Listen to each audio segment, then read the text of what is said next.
iglesia de Jesús. Amén.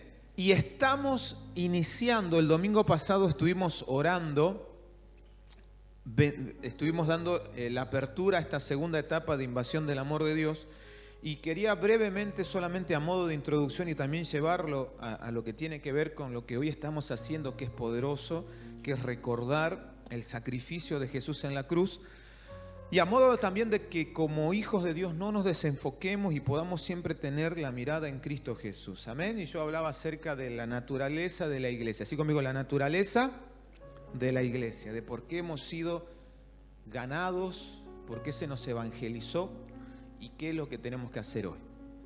Y hacía una apertura con que cuando usted va a la palabra de Dios y lee los evangelios, vamos a ver continuamente que Jesús dice: yo he venido a hacer la voluntad de mi Padre. O sea, ¿ok? Todo el transitar de Él en este mundo respondía a que lo que Él estaba haciendo tenía que ver con la voluntad del Padre. Y que cuando Él se fue, Él nos encomendó una tarea, ¿sí? Como iglesia, Él nos dio una misión. Si nosotros como iglesia estamos haciendo lo que Jesús nos mandó a hacer, también estamos haciendo la voluntad del Padre. ¿Cuántos dicen amén? Y podemos decir entonces, si yo estoy acá en este mundo, Señor, estoy haciendo tu voluntad. Sea tu voluntad sobre mi vida y no que sea mi voluntad. Y por eso es cuando hablamos como iglesia, hablamos del conjunto de personas que hoy están acá, que es la iglesia de Cristo. La iglesia que está en la voluntad del cielo es una iglesia poderosa, así conmigo, poderosa. Amén. Y el infierno no podrá en contra de tu vida, porque vos estás en el centro de la voluntad de lo que Dios quiere que hagamos. Invasión del amor de Dios llega a esta casa a través de una conexión poderosa de nuestro pastor, padre espiritual, nuestro apóstol, que es un embajador del reino. Yo contaba que cuando comenzamos a aplicar visión, que es el discipulado de Jesús, nos faltaba una pieza del engranaje. Quiero que piense esto. Nosotros somos un ministerio de casi 25 años de vida. Es decir, 25 años. Y durante casi 18 años hacíamos iglesia de una manera. Y Dios pone en el corazón de nuestro Padre espiritual, de nuestro apóstol, de poder implementar el discipulado. ¿Qué es el discipulado? El poder vincularnos con las personas y enseñarles, empezar a construir relaciones. La iglesia de Jesús es una iglesia de relaciones.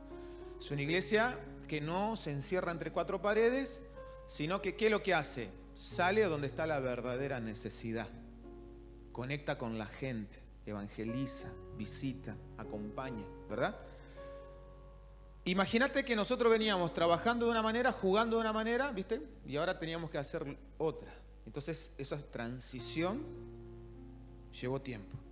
Pero dentro de esa transición faltaba una pieza. Así conmigo, faltaba una pieza. Es como que sabíamos que había algo.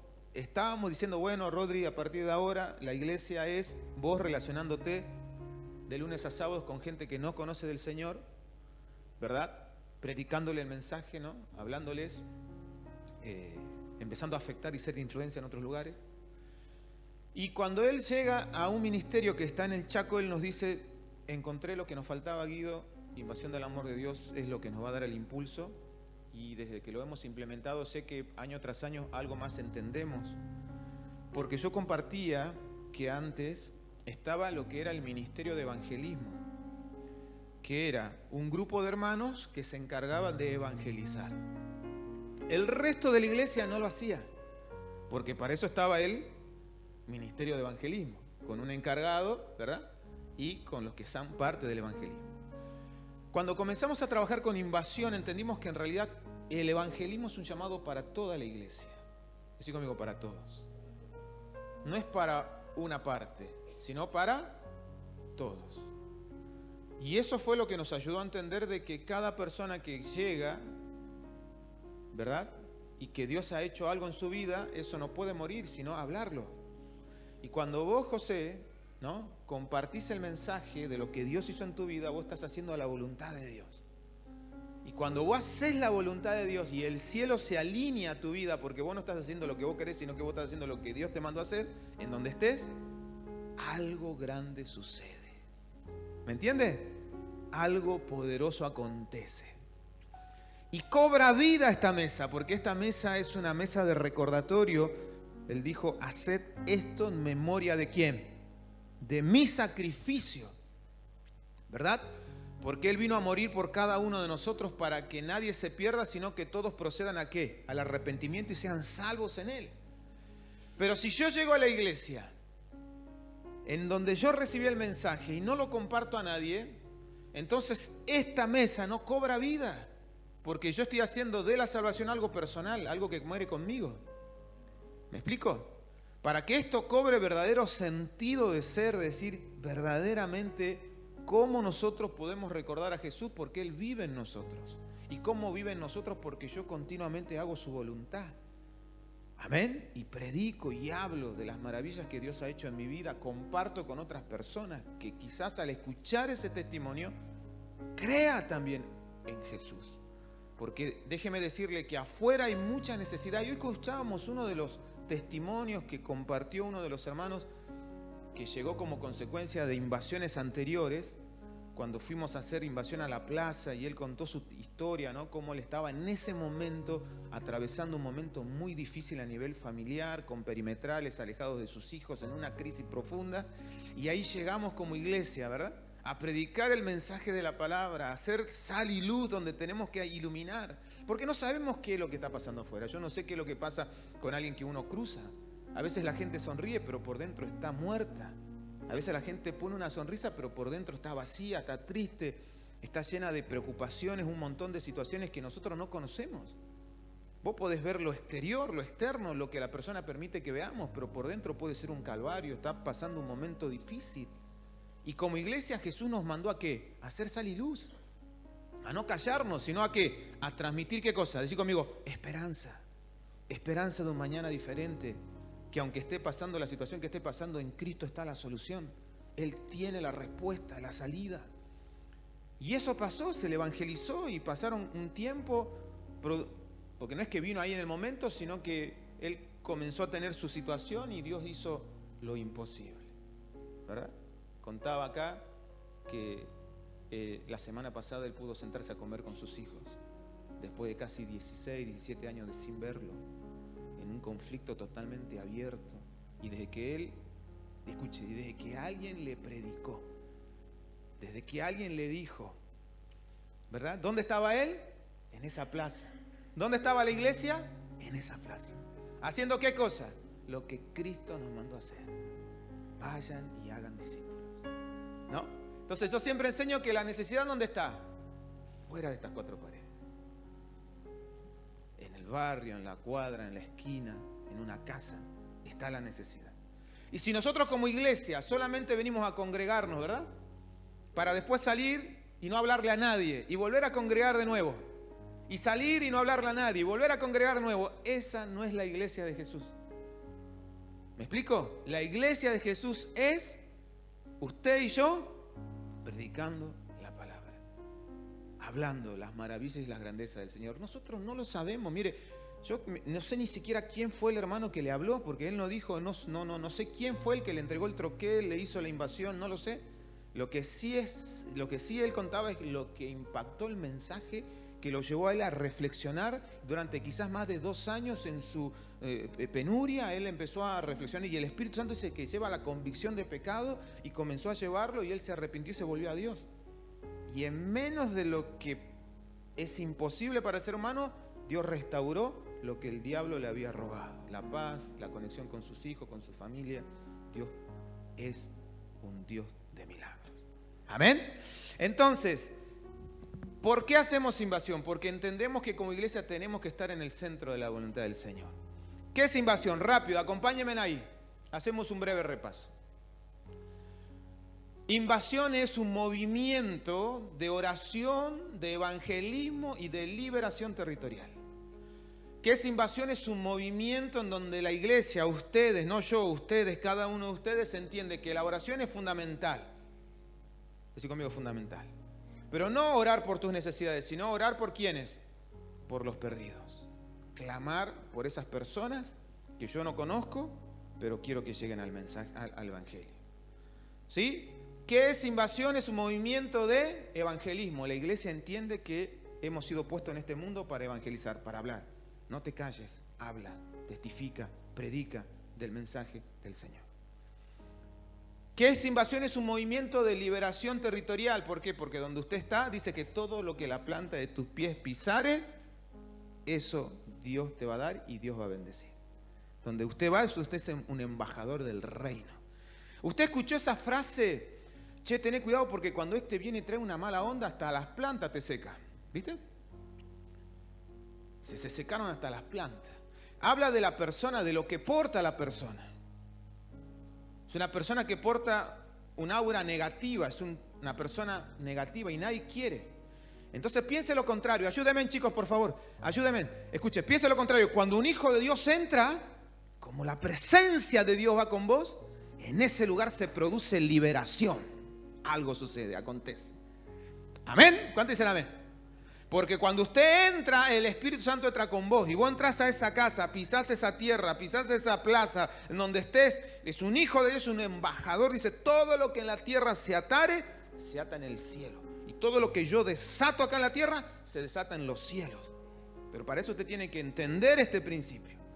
¿Amén? Usted lo tiene que entender. No sé, usted llegó a un hogar donde hay pelea, conflicto. Usted dice, en el nombre del Señor Padre, todo espíritu inmundo que está trayendo conflicto, pelea, no desacuerdo, lo cancelo. Y dice que todo lo que usted desata acá, se desata allá. ¿Cuántos dicen amén? Y algo acontece y sucede. Porque usted ve el respaldo ¿de quién? Del Señor. ¿Amén? Entonces eso es invasión.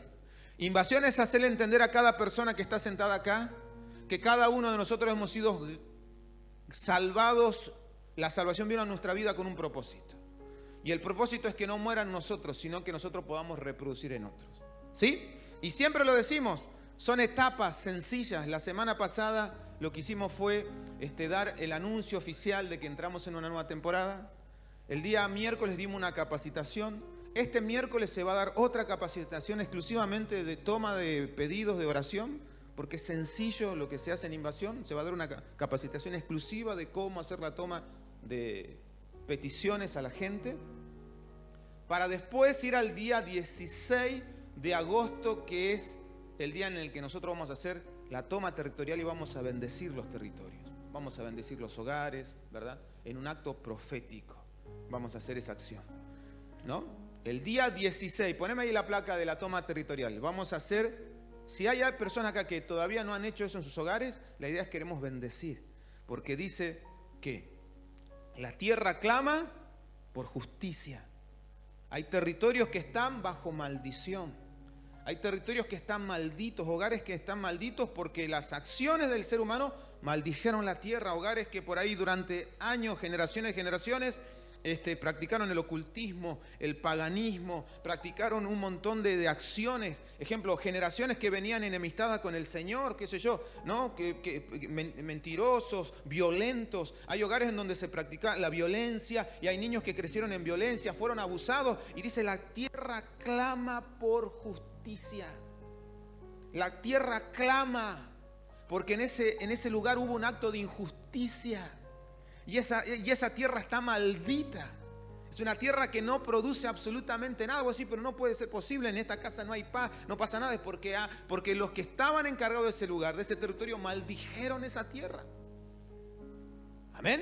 Yo me acuerdo, mi abuela, la Pachamama presentaba la ofrenda y nosotros no sabíamos, en la ignorancia espiritual, eso maldecía la tierra, traía pobreza, miseria, ¿verdad? Hay gente que en el hogar pone el altar del Gauchito Gil, el altar de San La Muerte y ponen un montón de cosas y la palabra lo dice, maldito serás tú y toda tu casa.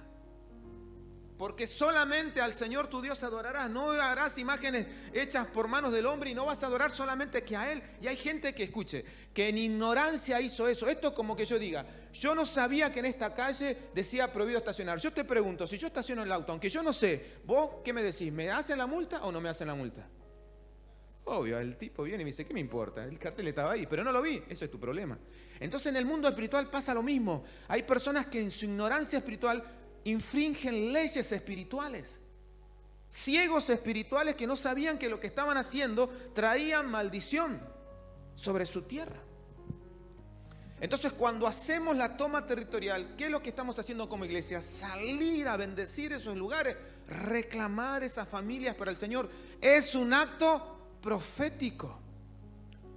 Es un acto, decid conmigo, profético, porque en eso radica la fe. Llamar las cosas que no son como si fuesen. Entonces yo voy, ejemplo, al territorio tal, y yo digo, Señor, bendigo esta tierra, y yo te pido, Padre, que estas almas puedan llegar al conocimiento del Evangelio. Yo te pido por estas familias, te pido por estos jóvenes, Señor, permítenos que algo suceda, que algo acontezca, Padre. Yo estoy declarando, Señor, que algo tiene que suceder. Lo estoy diciendo de manera profética porque esa gente todavía no llegó. Y no sé si va a llegar, pero yo estoy creyendo en fe, ¿sí o no? Y la fe es el motor de la iglesia. ¿Me explico, iglesia? Entonces, ¿se acuerda lo que yo le dije? Llamad, ¿no? Golpead y se os abrirá. Buscad y hallaréis. Pedid y se os dará. Implica una acción. ¿Por qué usted cree que la gente va a venir? Porque nosotros digamos que somos iglesia. No, nosotros tenemos que salir. ¿Sí o no? Salir. Es una acción. ¿Verdad? Para que este varón haya llegado, alguien tuvo que hacer una acción, ¿sí? Porque si no, él no pudo nunca haber llegado, ¿no? Para que Héctor pudo haber llegado, tuvo que haber una acción. Alguien hizo algo para que él llegue. Para que mi hermana llegue, algo hizo algo. Hicimos algo como iglesia. Nos quedamos de brazos cruzados y decimos, bueno, a ver, que venga la iglesia. La gente va a decir, ¿por qué tengo que ir? Nosotros salimos. ¿Por qué? Porque Jesús dijo, salgan, testifiquen, hablen, griten a los cuatro vientos. Dios existe. Entonces el 16 de agosto es una fecha clave porque la idea es proféticamente bendecir esos hogares. Hay gente que vino por primera vez, queremos bendecir tu tierra. Yo no lo sé, no sé qué habrá hecho tus generaciones anteriores. Cuando nosotros volvemos hacia atrás, a veces nosotros ni siquiera conocemos a nuestro tatarabuelo, no conocemos su historia, no sé qué hicieron, lo que no hicieron, no lo sé. Pero sí podemos bendecir la tierra, decir, Señor, a partir de este momento en esta casa tu nombre será exaltado. Bendigo esta tierra, papá. Sé el centro de este hogar. Y algo grande sucede, acontece. ¿Amén? Entonces el 16 es la toma territorial, que es la semana que viene, vamos a estar haciendo eso. Los líderes ya están ahí sabiendo si hay gente nueva que quiere que podamos bendecir. Y yo sé que va a haber un rompimiento espiritual. ¿Cuántos dicen amén? Algo va a acontecer. Algo va a suceder. Avanzamos rápido porque la hora es... ¿Qué más sigue a esto? Después del 16 vienen 3 semanas de evangelización. Por eso el día miércoles queremos enseñarle a ustedes en qué consiste la evangelización de la invasión del amor de Dios. ¿Verdad? Vienen 3 semanas en donde queremos contar con cada uno de ustedes para que ustedes se desafíen. Hablarle a alguien, a algún amigo, hacer un pedido de oración. ¿Verdad? Por eso tiene que ver con la naturaleza del Señor. Y vamos directamente a las placas. Mire lo que dice la palabra de Dios. Juan 3:17. Porque no envió Dios a su Hijo al mundo, ¿para qué? Para condenar. Sino, ¿para qué envió a Jesús? Para salvarnos. Jesús no fue enviado para condenación. Jesús fue enviado para traernos salvación. Y esa salvación está en vos. Decí conmigo, está en mí. Y la tarea de la iglesia es que esa salvación pueda ser predicada a otras personas. No morir en mí, sino que la tarea suprema de la iglesia es hablarlos a los cuatro vientos. La evangelización es una tarea fundamental para la iglesia. La iglesia que evangeliza es una iglesia que no está muerta espiritualmente. Cuando hablo de iglesia, no hablo de edificio, hablo de tu vida. Hablo de cada uno de nosotros como cuerpo. Una iglesia que evangeliza es una iglesia que está haciendo la voluntad ¿de quién? Del cielo, del Padre. Y es una iglesia que no está muerta, sino que está como viva. Porque está haciendo lo que se le envió a hacer. No hago mi voluntad, gente, entienda eso. Sino que hago la voluntad del Padre, de lo que Él me envió a hacer. Estoy haciendo su voluntad. Pero cuando la iglesia no evangeliza, la iglesia ¿cómo está? Muerta espiritual. Hay lugares en donde usted va a ver un cartel que dice iglesia, pero están muertos espirituales, porque se han acostumbrado a esto que yo te dije. Semana tras semana congregar, recibir y no hablar a nadie. Y ven, al indolente no le importa nada. ¿Por qué? Porque como ya tuvo malas experiencias, él no habla nada a nadie. Y el día de mañana nosotros no vamos a rendir cuenta a los apóstoles, a los pastores, vamos a rendir cuenta a Dios. Él nos va a llamar uno por uno.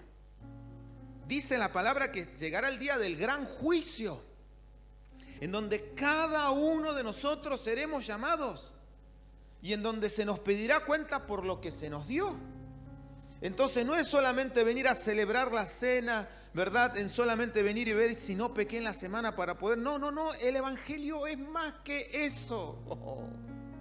El Evangelio trasciende a esa mentalidad pequeña que a veces en la religión, en la costumbre, uno cree que esto es solamente, es que si van a cuando digan que el que no pueda, entonces yo me voy a sentar. Y así vives tu vida, sin entender la verdadera naturaleza de por qué el Evangelio entró en vos.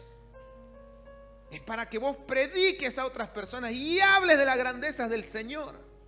Para que hagas la bendita voluntad del cielo y no tu voluntad humana, carnal y diabólica. ¿Me explico lo que les quiero decir? Entonces, la razón de la iglesia es evangelizar, predicar, hablar, no callar. Amén. Predicar de Cristo, porque cuando vos estás haciendo eso, ¿qué pasa? Estás vivo. Espiritualmente, ¿cómo estás? Vivo. Ahora, eso no significa que no tengas luchas, pruebas, dificultades, porque la palabra lo dice. Yo le ministraba a una discípula y decía, vos tenés que entender que el Evangelio no viene a traernos confort. El Evangelio no viene a resolver mis problemas materiales, a ver si me compro la licuadora, la batidora. No.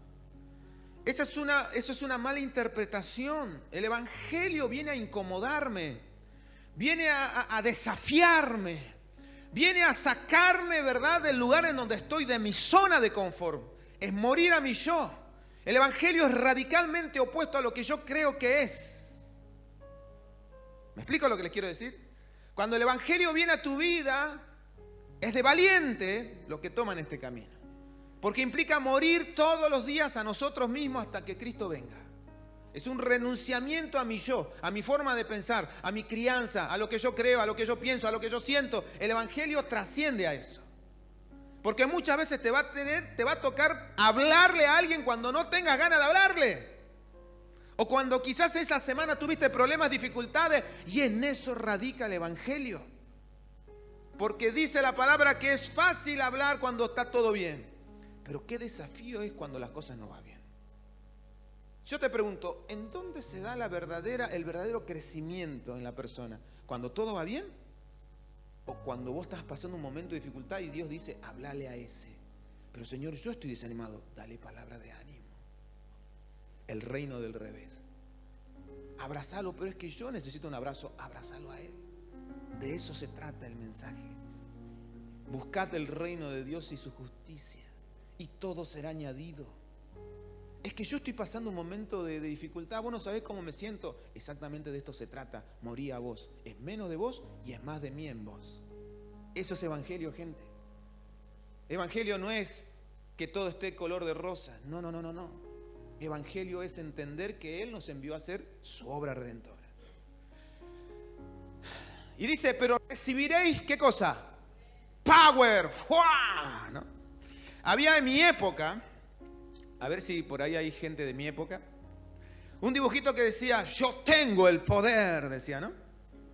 Ah, ahí salen los de la década del 80. Y levantaba y decía, yo tengo el poder, ¿no? Dice, pero recibiréis, ¿qué cosa? Poder. Power, ¿no? Una fuerza sobrenatural, que lo dice la palabra, que estaba Sansón, ¿no? Dice, y vino el Espíritu del Señor y tomó la vida de Sansón, ¿no? Y dice que él se levantaba y podía hacer cosas extraordinarias. Oh. Y la iglesia recibió poder, ¿para qué? ¿Para qué? Dígame usted, lo dice la palabra. ¿Para qué? Para testificar. Dice, y recibirás poder. El poder del Espíritu Santo. ¿Para qué? Para que me sean testigos. ¿En dónde? Jerusalén, tu casa. Ay, qué difícil es predicar en la casa, hermano. Porque en la casa nos conocen tal cual somos, ¿sí o no? Tu entorno te conoce, ¿verdad? Y a veces el entorno dice, ah, ¿sí vos vas a la iglesia? Ah. Uy, acá, bien, un gancho en el hígado. Y yo siempre digo, soy un instrumento inútil en las manos de un Dios útil. Si vos me mirás a mí así, vas a ver todas las imperfecciones. Vas a ver todo lo malo. Porque verdad le digo, cada uno de los que estamos acá somos seres imperfectos en las manos de un Dios perfecto. Cuando Él nos usa, nos da sentido, perfecciona nuestras imperfecciones. Pero para eso está el poder del Espíritu Santo, para decir sí. Y por eso nosotros tenemos que creer en Él. Porque así como yo soy imperfecto, también vos lo sos. Ah, ahí está. Y todos lo somos. Pero gracias a Él es que nosotros podemos avanzar. Amén. Toda Judea, parientes. En Samaria, amigos, vecinos y hasta lo último de la tierra. Hechos 1:8. Recibiste poder para testificar. Testifica, no calles. El Espíritu Santo está contigo. Es que no sé qué voy a decir. Decirle, ayúdame, Espíritu Santo, pon las palabras correctas en mi boca. Es que tengo vergüenza, nunca hablé delante de nadie. Decirle, Señor, ayúdame, habla tú delante mío. Habla, usa mi boca. Y te vas a sorprender porque hay poder en ti. El Espíritu Santo está contigo. ¿Cuántos dicen amén? No hay mejor manera que evangelizar que con tu testimonio de vida. Hubo una época de mi bendita vida pasada en donde estaba en una empresa de multinivel que vendían productos naturales. Esta empresa tenía una particularidad, no pagaba publicidad en ningún medio de ninguna manera. La publicidad que ellos usaban era el boca en boca. Decía, cuando venían y te entrenaban para vender sus productos, vos tenés que tener la botellita con el producto natural. Cuando vos vayas, la gente te va a preguntar, ¿qué es eso? Ahí te dio el pie, ahí le hablas. ¿Verdad? Y creció, la empresa está en México, en todos los países, usando el boca en boca. Usando un principio bíblico. Porque cuando vino el Espíritu Santo, Jesús le dijo, ustedes lo único que tienen que hacer es testifiquen, hablen, el boca en boca. Fíjese, el boca en boca. Un movimiento que inició en un grupo pequeño de 12, que se expandió a un grupo de 120 y al día de hoy usted está acá. Porque en algún momento alguien te dijo, ¿querés venir a la iglesia? Yo conozco del Señor. Hay una salida. En Dios está la salida. ¿Vos qué hiciste? Hablaste. Alguien te habló, alguien te dijo, alguien te compartió. Ser testigo significa alguien que ve algo y luego habla de lo que ha visto. ¿De qué estás hablando? De problemas, de situaciones, circunstancias. Habla de las grandezas del Señor. No seas funcional al infierno. No seas funcional al diablo y sus propósitos. Hay gente que estando en el evangelio por años siguen estancados en un círculo vicioso del cual no cumplen el propósito de Dios. Están encallados en una manera de entender la vida y creen que esa es la vida que Dios creó para ellos. Mentira del diablo, como dice mi suegra. Mentira del diablo. Satanás mentiroso. Yo he sido creado con un propósito que ni siquiera mi mente es capaz de entender. Cada uno de ustedes, mira que está a tu lado, decirle, vos tenés una gracia particular. Míralo, decirle, Dios te ha creado único, irrepetible. No hay dos personas únicas como vos. Menos mal, dijo uno. No. Rasgos únicos, ¿verdad? Hay un potencial único en usted. No hay dos de usted. Dios te creó único en el mundo con un propósito que vos puedas hacer su voluntad.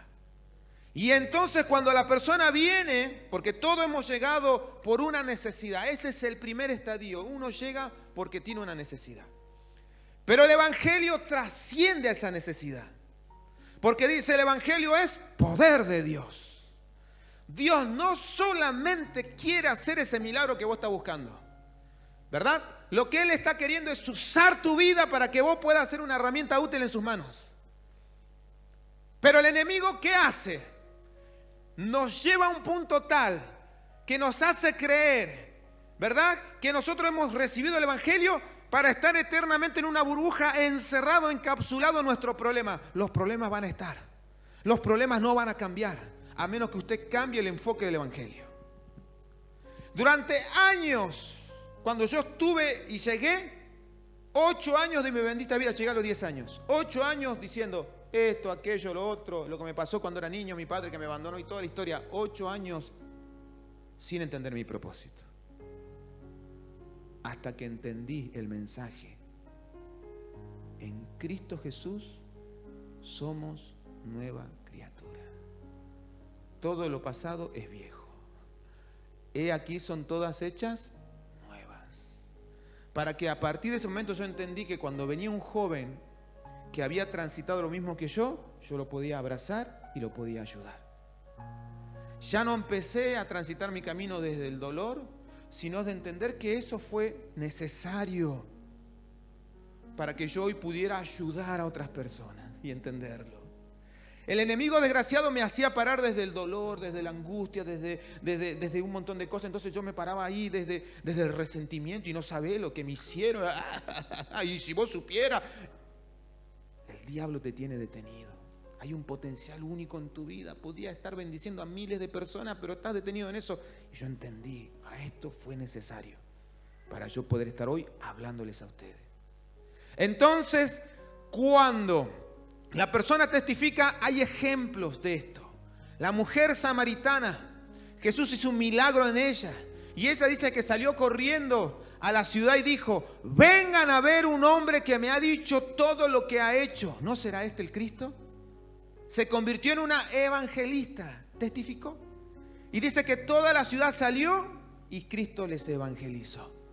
Otro, vamos, el endemoniado de Gadara vivía encadenado y Cristo lo hizo libre. ¿Para qué lo hizo libre al endemoniado de Gadara? Para que a partir de ese momento él solamente pensara en formar una familia, se comprara una casa, a ver si cambiaba, se compraba una mixer ahí para hacer algunos. Mire, y dice que luego de ser liberado, él quería testificar. ¿Quién? El endemoniado.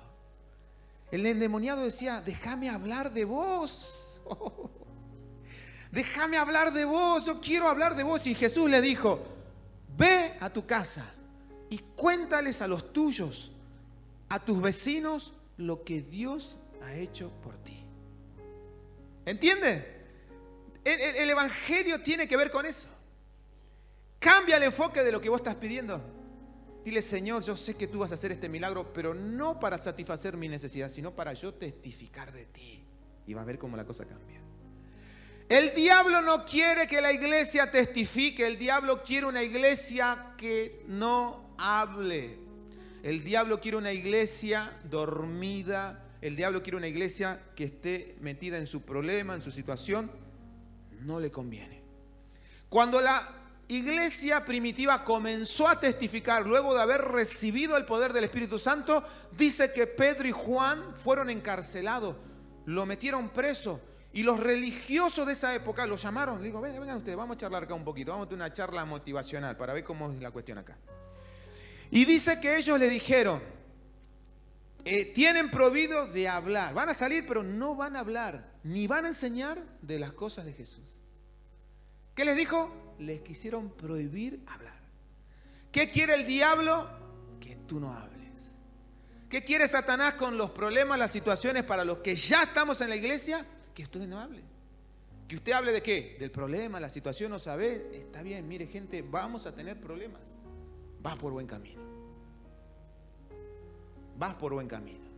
Pastor, no sabe, se levantó una situación, vamos por buen camino. Hubo una circunstancia, vas por... Mire, una persona que hace poquito la ganamos me dice: desde que decidí seguir a Cristo, dice, me quedé sin trabajo. Me compré una tele y se reventó la tele, me dice. ¿Eso significa entonces que este no es el camino correcto? No, le dije yo, vas por el buen camino, le dije. Tranquilo nomás, le dije, seguí firme, firme, firme. Todo lo que queremos construir al comienzo cuesta. Tenemos que creer en que Dios está haciendo la obra. Se le reventó la tele, hermano. ¿Sabe lo que es? Imagínate vos, la primera vez que venía a la iglesia, el otro día se te revienta la tele. Sí, algo pasa ahí. Claro que pasa, el enemigo está enojado, el enemigo se muerde los dientes, pero dice, este no lo pienso soltar ni por casualidad. Se levanta una lucha violenta, porque él sabe lo que hay en la vida de esa persona, lo que esa persona puede llegar a hacer en la mano del Señor. Por eso dice, cada rincón del mundo debe conocer, ¿qué cosa? El amor de Dios. Cada rincón del mundo tiene que entender que usted es un hijo de Dios. Mire, no sea agente 007. Decirle, mirá, te voy a decirle, no sea un J. Bond espiritual, que no le hablas a nadie. Nadie sabe que sos cristiano, que sos hijo de Dios, ¿verdad? Yo tenía en el trabajo ahí yo iba a la iglesia, ¿verdad? Tenía en el trabajo, después de mucho tiempo, cada vez yo sabía que iban a la iglesia, y de a poquito, lo que por ahí a veces me gastaban, resulta ser que eran cristianos. Estaban en encubierto, estaban cristianos encubiertos estaban. Así que vos a la iglesia, yo también voy a la iglesia. Y nunca me dijiste, le digo, vos tampoco. Cristianos encubiertos, ¿verdad? Pero dice, ¿te animás a ser parte de esto, iglesia? ¿Se animan ustedes a ser parte de esta locura de cambiar un poco la monotonía, de que vos venís y te vas a tu casa y no le hablas a nadie y empezar a hablarle a gente de lo que Dios está haciendo con tu vida? Que vos puedas ver que Dios quiere usar tu vida para esto. Porque eso tiene que ver con el sacrificio de Jesús en la cruz. La muerte en la cruz, el habernos perdonado de pecados, tiene que ver justamente con eso, con que su obra el día de hoy se sigue reproduciendo en otras personas. Hoy acá hay personas que han llegado quizás por primera vez, como por la acción de una iglesia, en donde cada uno de nosotros intencionalmente estamos trabajando en esta idea. Hablemos, evangelicemos, hagamos toma territorial, ¿verdad? Viene la cadena 24 horas de oración, vamos a orar por esas peticiones. Dios va a hacer un milagro, ¿verdad? ¿En dónde la iglesia perdió la capacidad de tener expectativas? ¿En qué momento la iglesia se convirtió en una iglesia fría, en donde la fe ya no es el motor de lo que nos impulsa a vivir esta vida como hijo de Dios? ¿En dónde la iglesia perdió la esperanza, el enfoque? Ahora todo tiene que ver con lo material. No te vas a llevar nada el día de mañana. O sea, no te vas a llevar absolutamente nada. ¿Qué dijo Jesús? Marta, Marta, afanada estás. Estás recontra. ¿Sabes por qué tu vida? Venís a la iglesia, pero todo lo que gira a través de tu vida es material. Lo material. No te vas a llevar absolutamente nada. El día de mañana lo que vas a dejar es el legado. Tus hijos viéndote a vos, sirviendo a Dios. Y es lo que va a perdurar en la vida. El resto no nos vamos a llevar nada, gente. La verdad le digo. Cuando vos vas a un momento de partida, vos lo que yo reflexiono es, digo, a ver, el día de mañana cuando yo me vaya, ¿qué me llevo? No te llevas nada. ¿Te llevas la tarjeta? ¿Te llevas los zapatos? Nada. Todo eso va a quedar acá. Cumple tu propósito. Háblale, aunque sea a los tuyos. Sentido de urgencia, háblale a los tuyos. Si se muere esa persona y no tiene a Cristo en su corazón, se va al infierno. Se va al infierno y vos lo sabés y sos conocedor de eso, y ni siquiera a los tuyos. Por eso dice, testifica quién a los tuyos, ve a Judea. ¿Quiénes son mi familia? Háblales a ellos, sé insistente. Así se repudran, pero vos hablales de Cristo. Por lo menos cuando vos llegaste, cumpliste con tu parte. Yo hice mi parte. Yo hablé, en tiempo y fuera de tiempo. Le prediqué, le hablé. Yo de mi parte continuamente les dije, hay una salida, Cristo te ama. Me explico lo que les quiero decir, pero si nosotros de lunes a lunes la única preocupación es el trabajo, tengo que cumplir el trabajo, ¿no? Uy, no llego a pagar esto. Y lo único que gira en tu vida es el materialismo consumista que te ha desenfocado el verdadero propósito de lo que Dios quiere hacer con tu vida. Para un poco esa locura estresante, esa vorágine. Háblale a alguien de Cristo. No te estoy diciendo vení, internate acá. No, te estoy diciendo en donde estés, predica. Testifica. Yo conozco un Dios que hoy cambia vidas. Porque Él lo hizo conmigo. No sabes, yo antes era una persona así, asá. Dios lo puede hacer contigo. No, amigo, no tengo. Bueno, no hay problema. Cuando vos necesites, no te olvides. Acordate, yo estoy acá a disposición. Eso, hermano, es hacer la voluntad de Dios. Y yo los quiero desafiar. La semana que viene queremos hacer un domingo de consagración. Le hemos hablado a los líderes, como hacemos, de poder cumplir una meta de troqueles, de pedidos de oración levantados. Mire, la primera invasión de este año nos dejó casi alrededor de 60 personas ganadas. Ahora usted dice, ¿dónde están esas 60 personas? Esa persona que se gana hay que visitarla. Por eso dice la palabra, los obreros son pocos, la mies es mucha. Y bendecimos porque hay muchos de ustedes que salen semana a semana a hacer la visita, porque todo lo que se gana se tiene que cuidar. Por eso visitamos, porque cuando usted visita, ¿qué hace? Testifica. Usted va y le visita, le habla, le ora, le bendice, y es un trabajo, ¿sí o no? Porque hay que ir, acompañarlo, traerlo, invitarlo, ¿verdad? El hermano a veces se bajonea y levantarlo y de nuevo hacer todo lo que hicieron con vos, es lo mismo que hay que hacer. Porque es la tarea de la iglesia. Ponete de pie ahí. Yo sé que Dios te va a bendecir. Que esta mañana no solamente sea el mero cumplimiento de decir, bueno, fui, viste, ya está. No. Y para los que están acá, porque yo sé que hay muchas personas que están acá, que ustedes puedan decir, Señor, yo sé que hay propósito en mi vida. Padre, me revelo a vivir un evangelio chato, vacío, sin sentido religioso, de cumplir solamente. Sé que tú quieres hacer algo conmigo. Desde donde usted esté aportando, y yo bendigo a todos los que semana a semana están haciendo células, casas de oraciones, están haciendo visitas, vienen a orar al altar.